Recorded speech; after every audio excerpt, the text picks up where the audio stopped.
Hello, welcome to my channel. मी आणि आई. तर तुम्हाला मी आता सांगते आहे की मुलीच्या इथे लग्न होतं 18 तारखेचं. तुम्हा सगळ्यांना माहीतच आहे. आणि हे सगळं सांगण्याचं तात्पर्य हे आहे की मी तुम्हाला आता जे काही होत आहे वर्षभरामध्ये घडामोडी आणि त्यातल्या जे सांगावंसं वाटते मला तुम्हाला, ते मी नक्कीच सांगण्याचा प्रयत्न करते. आणि जे मला सांगावंसं नाही वाटत अदर यूट्यूबरसारखं की क्षुल्लक गोष्टी सांगितल्या पाहिजे तुम्हाला आणि त्यातून तुमचं मन डायवर्ट केलं पाहिजे किंवा खोटी माहिती तुमच्यापर्यंत पुरवली पाहिजे किंवा चुकीचे व्हिडिओ मी बनवले पाहिजे, हे माझं कधीही मत नसतं. त्याच्यामुळे काय होतं ना की मी व्हिडिओ विचारपूर्वक बनवते. जे मला असं वाटलं की नाही माझ्या फॅमिलीसोबत मी डिस्कस केलं पाहिजे या विषयावर, त्याच विषयावर मी तुमच्यासोबत डिस्कस करत असते. आता काय झालं नेमकं ना, 18 तारखेचं लग्न झालं. त्या लग्नामध्ये बऱ्यापैकी मुली जावयाची खरेदी झाली, ते तुम्हाला माहीतच आहे. त्यात मी सगळं तुम्हाला दाखवलेलं सुद्धा आहे व्हिडिओमध्ये आधीच्या. आणि लहान जावयाला पण कपडे लत्ते घेण्यात आले. त्यात त्यांच्या पसंतीने त्यांनी घेतले. महाग असो काही असो पण त्यांनी घेतले, त्यांना आवडले त्यांनी घेतले. आणि ही गोष्ट बरोबरच आहे की जर कपडे आपण स्वस्त घेतले आणि ते जर त्यांना आवडले नाही किंवा त्यांनी घातले नाही आवडले म्हणून, तर ते काही उपयोगाचं नाही होत, हे माझं मत म्हणते. आता तसंच काय झालेलं की मी आहे ना पोरियांना कपडे घेतले, जावयाला पण कपडे घेतले, कारण मोठे जावई होते, त्यांना कपडे घेणं गरजेचं होतं, त्यांच्या घरचं लग्न होतं म्हणून. त्यानंतर लहान मुलगी बोला चालायला लागलेली होती आणि तिच्या मुलीमुळे म्हणजे लहान मुलीच्या मुलीमुळे म्हणजे माझ्या नातींमुळे माझं बोलण्यात आलं. सगळ्यांनी मला समजव केलं, तर मी बोलायला सुरुवात केली आणि बोलायला लागले. आता मग त्यांना पण म्हटलं की तुम्हाला जे कपडे लागते ते तुम्ही पण उचलून घ्या. मी कुठेही म्हणजे अशी मी बघत नाही बसली की याचा रेट किती आहे, त्याचं रेट किती आहे, असं नाही. तुम्हाला जे आवडते, कोट आवडला त्यांनी कोट घेतला. परत दुसरा एक ड्रेस त्यांना आवडला तर तोही ड्रेस घेतला. तर मी म्हटलं बिल कोणीही देणार नाही, तरच कपडे घ्यायला जा, अन्यथा जाऊ नका किंवा तुम्ही घेऊ नका. तर ते बोलले की ठीक आहे बघूया म्हणे. तर त्यांना आवडले ते कपडे त्यांनी घेतले. लहान जावयाची गोष्ट. आणि मोठ्या जावयाला तर मी आधीही लग्नाच्या वेळेलाही केलेलं आहे त्यांच्या पसंतीनुसार आणि साक्षगंधाच्या वेळेलाही त्यांच्या पसंतीनुसार केलेलं आहे. आणि त्यांनी पण माझ्या मुलीला केलं होतं तिच्या पसंतीनुसार. त्याच्यामुळे त्या गोष्टीचा तर काही वादच नाही आहे. आता प्रश्न काय राहिला की मी लग्नामध्ये मुलीला जावयाला जे द्यायचं होतं ते दिलं, त्यांना जितकं पटलं तितकं दिलं. प्रश्न राहिला होता की अंदांमध्ये काय द्यायचं म्हणून. तर अंदामध्ये पलंग, सोफा सेट, गादी, बिस्तरा, होते सगळं जे काही द्यावं लागते, घरगिरस्तीचं जेवढं सामान, संसार करण्याचं सामान जे काही राहते ते एकतर अदर लोक देतात ज्यांना जे द्यावंसं वाटलं ते, आणि नाही तर मग घरचे लोक देतात. हे तुम्हाला सगळ्यांना माहीतच आहे. आता त्यात कसं झालं होतं, त्यांच्यासोबत जेव्हा बोलणी केली होती मी त्यावेळेलाच मी त्यांना विचारले होते की तुमची इच्छा काय आहे म्हणून. तर त्यांनी सांगितलं होतं की आम्हाला काही नको आहे, आम्हाला फक्त मुलगी हवी आहे, बाकी आम्हाला काही पण नको आहे म्हणून. तर मी म्हटलं ठीक आहे, अजूनही तुमची काही इच्छा असेल किंवा घरदार मोठा आहे, यांची प्रॉपर्टी आहे किंवा यांच्याकडे भरपूर काही आहे म्हणून तुमची काही इच्छा बदलेल किंवा काही अपेक्षा असेल तुमची तर तुमची सांगा म्हणून. त्यावेळेला माझे इवाई पण होते आणि ते लग्न मुलगी बघायला आले त्यावेळेला होते. त्याच्यानंतर त्यांना एका महिन्यातच कोरोना झाला आणि त्याच्यामध्ये ते चालते झाले. तर मोठ्या जावयामध्ये त्यांची फक्त आई, लहान भाऊ, बहिणीचं लग्न झालेलं होतं, अशी एक फॅमिली होती. आता तशा याच्यामध्ये काय झालं ना की त्यांना मी त्यांच्या वडिलांच्या समोरच त्यांच्या अपेक्षा विचारल्या होत्या. तर त्यांनी सांगितलं काहीच नका द्या, आम्हाला द्यायचंच असेल तुमची इच्छा असेल तर 5 ग्रामची एक अंगठी द्या म्हणून. म्हटलं ठीक आहे, आणि त्याच्या व्यतिरिक्त काही तुम्हाला, तर म्हणे आम्हाला काही नको. म्हटलं आंदण बिंदण येवतो तर काहीच नको आहे म्हणून बोलले ते. तर मी म्हटलं ठीक आहे म्हणून. आता ते त्यांनी तेवढं मला सांगितलं तर म्हटलं चला ठीक आहे. अजूनही त्यांना म्हटलं गाडी बिडी किंवा तुम्हाला पुढे चालून जर कोणी उकसवलं, कसं आहे ना, हा सगळा विचार मी पोरीची आई आहे, मी मुलीची आई आहे, तर मला करणं गरजेचं होतं. बाकी लोक पण होते, तिचे काका होते, मामा होते, सगळेजणं गेले होतो आम्ही त्यांच्या घरापर्यंत. तर त्यांनी तेवढा विचार नाही केला, त्यांनी तेवढं सांगितलं नाही त्यांना किंवा त्यांच्याशी तेवढं ते संवाद नाही साधलं त्यांनी. पण मी तडकाफडकीने मी हा प्रश्न सोडून घेतला की तुमची अपेक्षा काय आहे म्हणून. तर ते बोलले आम्हाला काहीही नको, आमच्याकडे जर तुम्ही आणून दिलं तर हे आमच्या घरी जे सामान आहे, सोफा सेट आहे, पलंग आहे, गादी आहे, जे काही आहे सगळं A to Z, हे सगळं आम्हाला तुम्हाला बाहेर काढावं लागेल म्हणे. एक तर आमचं सामान बाहेर राहील आणि तुमचं सामान आतमध्ये घ्यावं लागेल आम्हाला, आणि तुमची जर अशी इच्छा असेल म्हणे तर तुम्ही आम्हाला देऊ शकता म्हणे. स्वाभाविकच आहे की आपण असं कधीही विचार करणार नाही, कारण त्यांच्याही वडिलांची अपेक्षा त्याच्यात राहते, त्यांच्याही वडिलांची इच्छा राहते की त्यांनी एवढं घर मेहनतीने बांधलं, त्यात त्यांनी सामान सगळं घेतलं आणि ते एवढं सामान घेतल्यानंतर मग त्या सामानाला बाहेर ठेवायचं. जुनाट झालं किंवा फेकण्यासारखं झालं तरी गोष्ट वेगळी झाली आहे, पण सगळं नवीन सामान घेतलं होतं त्यांनी. 3 वर्षाच्या आधी सगळं घर बांधलं तेव्हा, त्यावेळेला त्यांनी सगळं नवीन सामान घेतलेलं होतं. टी व्हीपासून, सोफा सेटपासून सगळं नवीन घेतलं होतं त्यांनी. आणि मग तशा वेळेला जर त्यांना परत माझ्याकडून मी जर सामान दिलं असतं तर हे चुकीचं ठरलं असतं, कारण सांगितल्यानंतरही मी तशीच वागली तर त्या गोष्टीला अर्थ नसता राहिला आणि ते भांडणाचं एक निश्चितच कारण झालं असतं. तर काय झालं ना, मग आता या मुली दुसरीकडे शिफ्ट झाली. हिची आधी जॉब होती वर्क फ्रॉम होमची आणि त्यांची होती नागपूरलाच जॉब, मोठ्या जावयांची. त्याच्यानंतर त्यांची जॉब झाली पुण्याला IT मध्ये, आणि मोठ्या मुलीची जॉब राहिली तिथेच राहिली, पण वर्क फ्रॉम होम होतं, त्याच्यामुळे तिला कुठेही शिफ्ट होता येत होतं. आता तशा वेळेला काय झालं ना की जॉब तिथे असल्याकारणानं नवऱ्याचीही जॉब तिथे होती, तर बायकोही वर्क फ्रॉम होम तिथे करू शकत होती, त्या कारणाने ते तिथे गेलेले होते. आता यांच्या लग्नामध्ये जे यांना लिफाफे आले होते साक्षगंधामध्ये आणि लग्नामध्ये, तर जावयाचे लिफाफे जावयाच्या जवळ होते, मुलीचे लिफाफे माझ्याजवळ होते.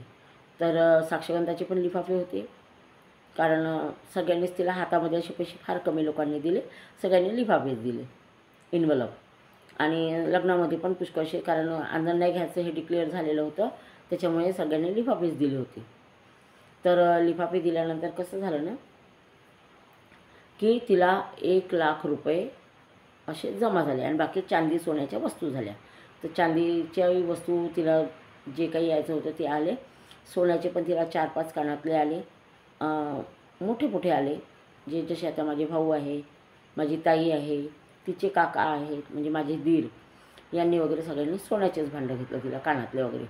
कोणी कानातली घेतली, कोणी अंगठी घेतली, अशी करून तिला 4-5 जोड झालं. ते 5 जोड कानातले वगैरे असे समथिंग काहीतरी झाले तिला.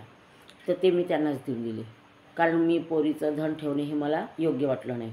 तर मी तिला सांगितलं, तिच्या सासूला सांगितलं की भैया हे एवढं आनंद यांच्याकडून आलेलं आहे, हे सगळं आहे. आणि ते लिफाफे पण त्यांना सांगितले मी. ते लिफाफे फक्त माझी मुलगी म्हणे मम्मी देऊ नको सध्या, जेव्हा लागेल तेव्हा मी मागून घेईल म्हणे. तर मी म्हटलं ठीक आहे म्हटलं. आता नेमकं काय झालं ना की माझे मिस्टरांची तब्येत खराब होती, हे तुम्हाला माहीतच आहे. त्यावेळेला मला 7-7.5 लाख रुपये लागून गेले होते, तरी पण जीव वाचला नाही. मग त्याच्यानंतर वर्षभरातच हे लग्न ठरलं. तर माझ्याजवळ अमाऊंट फार कमी होती, म्हणजे लग्नाची ठेवलेली होती त्यांनी, पण मध्येच हे आजारपण आलं, त्याच्यामुळे ते अमाऊंट मला थोडीशी कमी पडली होती. पोरांचे FD होते ते त्या काही मी तोडलेल्या नव्हत्या. तर असेच पैसा त्यांचा जो लिफाफे आले होते त्याच्यामध्ये मग मंडपवाल्याला देणं आहे, कॅटलर्सवाल्याला देणं, असं काही थोडंफार देण्यात चाललं गेलं होतं, पूर्ण नाही. बाकी पैसा मी लावून ठेवलेला होता, तर देण्यात चाललं गेलं होतं. मग तिचे मी लिफाफेमधले पैसे काढले आणि ते सगळ्याला दिले आणि बाकी तिची लिस्ट तयार करून ठेवून दिली, की तिने जर विचारलं की मम्मी माझे किती झाले होते तर मला सांगता आलं पाहिजे म्हणून. तर मी त्या पद्धतीने तिची लिस्ट तयार केली. आता नेमकं काय झालं ना की ठीक आहे, आता माझी परिस्थिती सुधारलेली होती, म्हणजे लग्नाचं देणं घेणं झालं होतं माझं 4-6 महिन्यातच. जे काही होतं ते लग्नाचं देणं घेणं तर जेव्हाच्या तेव्हाच झालेलं होतं, पण जे काही माझ्याजवळची जी अमाऊंट गेली होती ती पण माझी रुटीनमध्ये येऊन गेलेली होती. आता हिचा जो पैसा होता, हिचा पैसा माझ्याकडे होता. हिचा पैसा जो माझ्याकडे होता, तर त्या पैशातून मग मी खर्च केलेल्या अमाऊंटमध्ये मग मी तिला सांगितलं की तुझे 1,57,000 रुपये जमा झालेले आहे माझ्याकडे. तर ती बोलली मम्मी राहू दे. तर मी जावयांनाही विचारलं, जावई हे पैसे घेऊन जा तुम्ही आता, कारण आता सगळं व्यवस्थित आहे, तर तुम्ही हे पैसे घेऊन जा म्हणून. तर त्यांनी बोलले की नको आहे मला, जर तुमची मुलगी जर म्हणत असेल तर तुम्ही तिला देऊ शकता, पण मला काहीही नको आहे, माझा संसार नीटनेटका करायला मी सक्षम आहे म्हणून. तर मी म्हटलं ठीक आहे, ठेवून दिले होते ते पैसे. आता त्या गोष्टीला झालेलं होतं 1.5-2 वर्ष. 1.5-2 वर्ष झाले तर मुलगी म्हणायची मम्मी मला आता मध्ये आली होती, तर मी तिला दिवाळीमध्ये कसं कपडे गिपडे घेणं होऊन जाते नेहमी. 5-7 हजार 10 हजाराच्या त्या साड्या घेऊन घेतात कुठल्याही सणाला पण. आणि वर्षभरामध्ये तिला पण भरपूर कपडे आलेले होते, कारण सगळ्यांनी आयरपट्टी पण केली होती, त्याच्यामध्ये पण भरपूर कपडे आले होते आणि ते सगळं घेणं चालूच होतं. आता दरवेळेला प्रत्येक वेळेला सणवार आला की पोरीबारीनं घ्यावंच लागतं, तर मी प्रत्येक सणाला तिला कपडे लत्ते पण घ्यायची, मला आवडलेल्या वस्तू पण मी तिला द्यायची गिफ्ट म्हणून. तर ती पण मयूरसाठी करायची, कधी राखीला तर कधी दिवाळीला असं करायची आणि आल्यापुरती ती घेऊन पण यायची. जेव्हा तिला असं यावंसं वाटलं नागपूरला की ती घेऊन यायची. असं करता आता 2 वर्ष लोटले आहे. मलाच माझी लाच खायला लागलेली होती. तर मग मला असं वाटायला लागलं की हिला काहीतरी देऊन द्या. आता हिच्या दिराचं लग्न होतं, तर मी पण तिला काय केलं, एक सोन्याचा नेकलेस केला, 15 ग्रामच्या जवळजवळ. 15 ग्रामला 30 मिलीग्राम वगैरे काहीतरी कमी आहे. तर मी नेकलेस केला आणि तो नेकलेस झाला 1,04,000 रुपये समथिंग काहीतरी झालेला आहे तो. तर मी तिला घालायला दिला. मी म्हटलं तू हे घाल. तर तिला खूप खुशी वाटली की माझ्या मम्मीने नेकलेस घेतला आणि घालायला दिला. मला म्हणाली ती तू घाल. अगं म्हटलं बाई आमचे वय झाले आहे, सोय झालं, आता कुठं घालत फिरते एवढं, आणि माझं जे सोनं आहे, चपलाकंठी आहे, कानातलं आहे, गळ्यातलं आहे, येव आहे तेव्हा आहे, हे सगळं तर मी घालतेच आणि माझ्याजवळ आहे, मला पुरेसं जेवढं घालावंसं वाटते तेवढं सोनं आहे माझ्याकडे म्हणून. मच्छर खूप चावते बाबा. तर आहे माझ्याकडे. तर म्हटलं तू हे घाल, कारण लग्नामध्ये आता तुला चांगलं वाटेल म्हणून. तर मी तो नेकलेस तिला दिल्यानंतर तिने घातला. आता 4-5 दिवस घालून होती ती, म्हणजे मेहंदीच्या दिवशी, हळदीच्या दिवशी, लग्नाच्या दिवशी घातला तिने. आता रिसेप्शन पण झालं तिच्याकडलं. तर ती मला म्हणाली मम्मी तू माझ्या घरी ये. तर मी म्हटलं ठीक आहे, काय प्रॉब्लेम झाला बा म्हणून. तर म्हणते काही नाही, तू सहज ये म्हणून. तर मी सहजपणे तिच्या घरी गेले. व्हिडिओ तर मोठा होत आहे. आता मी याच्यानंतरची कहाणी तुम्हाला ना दुसऱ्या व्हिडिओमध्ये सांगते, नेमकं काय झालेलं आहे म्हणून. ठीक आहे, तर नक्की विसरू नका, नाहीतर मी तुम्हाला सांगूनच देते. ठीक आहे. तर मी तिच्या घरी गेली तर तिची सासू वगैरे बोलली, जे काही बोलायचं होतं 2-4 शब्द ते मी बोलली. त्याच्यानंतर तिला मी हौस विचारलं, म्हटलं बाई तू केव्हा जाणार आहे आता तू गावाला. तर ती बोलली मम्मी आमच्या सुट्या आहे तोपर्यंत ठीक आहे, आता पप्पाचं पण पात्र आहे, तर मी पप्पाच्या पात्रापर्यंत थांबून जाईल बहुतेक म्हणे, आली वेळ तर म्हणे. म्हटलं ठीक आहे. मला म्हणे मम्मी तू हे माझ्या गळ्यातलं नेकलेस आहे ना, हे तू आता घेऊन जा, कारण मला काही आठवण राहत नाही. मी माझेच तर कानातले बिनातले जे काही आहे ते सगळं आईजवळ देऊन दिलं, म्हणजे सासूजवळ दिलं. आता तू हे घेऊन जा.